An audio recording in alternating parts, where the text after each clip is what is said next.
Welcome back to Sendology 101.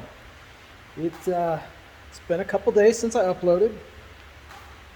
Here's the Neon. I don't have the head back for it, but I did finally get in contact with the machinist. He's going ahead with work. I reminded him what needed to be done.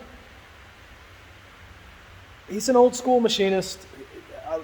At that machine shop, there's an old Hemi on the floor. You know, he does work. He's just old. So we're getting back on schedule with that.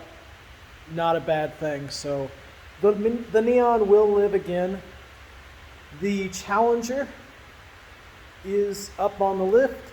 The bumper is off, and it's heavy. I would say the bumper plastics alone are probably within like 50 or 60 pounds. I do need to get a scale in here so that I can actually start measuring some of the stuff or weighing some of the stuff as I take it off and just as I modify.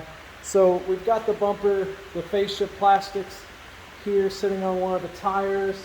And then on the ground here, you see that is the intercooler reservoir tank that I will be adding soon.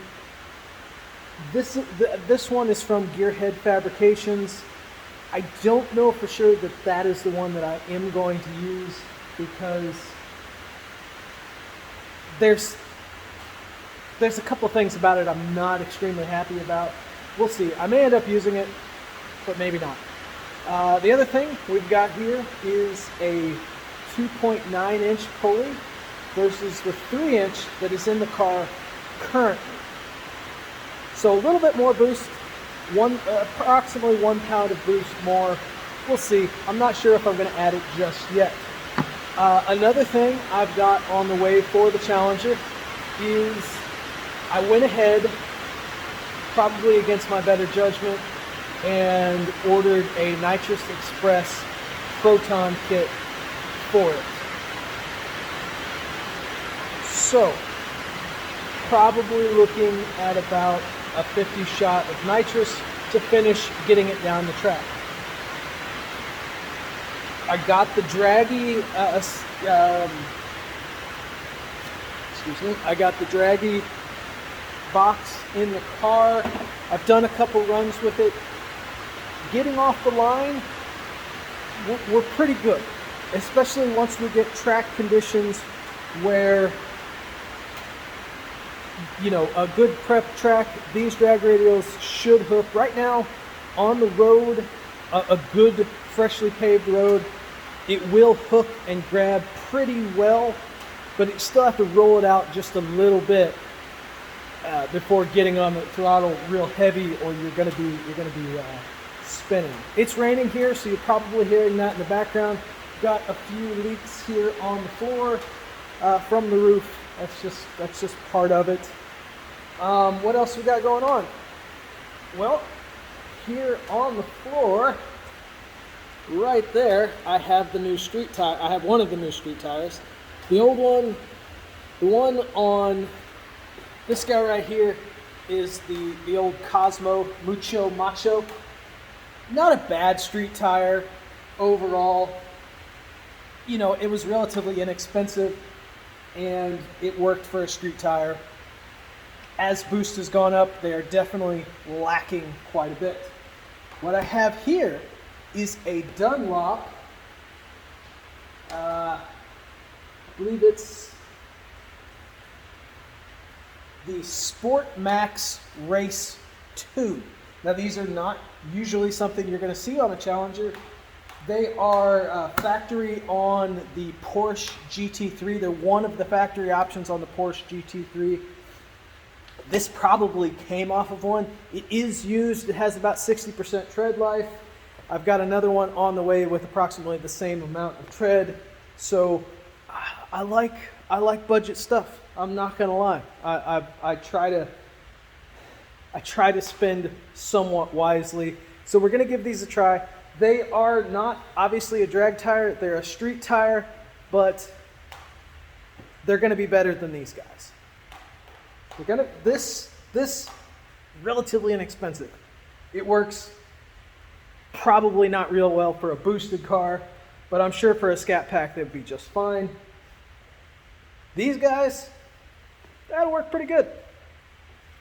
And the cool thing about this is normally about a $600 tire.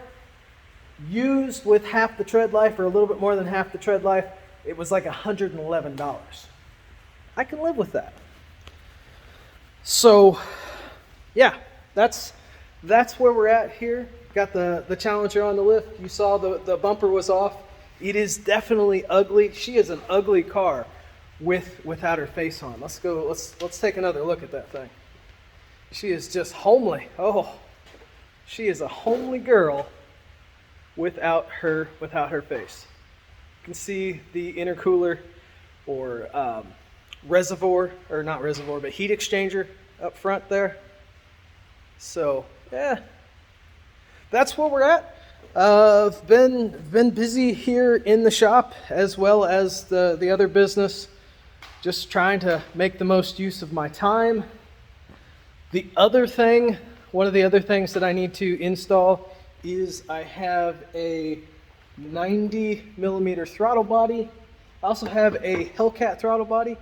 The Hellcat throttle body I can't put on right now because of the way I ran the fuel lines with the supercharger. This one, which is based on a factory regular Challenger throttle body, this one will fit on. It's one thing I haven't put on yet, just amongst other things. I've got two different heavy duty tensioners, one of them from a Mustang GT50 or GT500. This is the one that I used when I was running the Magnuson. It was pretty useful. I found that with the Edelbrock, I'm using the factory one. The factory tensioner is working really well. I haven't had any belt slip issues.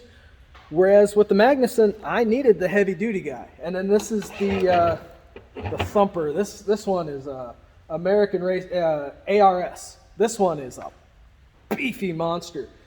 The reason why I'm not using the heavy duty one if I don't have to, if it's not slipping, there's no sense throwing that much tension. You're already putting your bearings under load with the supercharger. Why go even more? You know, you're pulling on that crankshaft snout more than it was intended. With a 90,000 mile motor, factory motor, I'm already pushing things. Well, make it easier on it a little bit. So just what little bit I can do with the factory tensioner instead of these aftermarket ones, which have probably 2 to 3 times the spring pressure on them. I do that. You don't need to. So yeah, got a few things going on. So that's my little update for Syndology 101 and what I've got going on. The Challenger is she's getting closer to being ready for the racetrack. The thing is, I had actually intended on possibly going to the drag strip this weekend, today, as a matter of fact.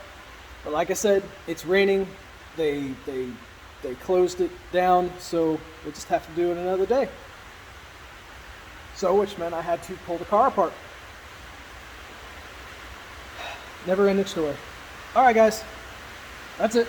I will catch you next time on Syndology 101.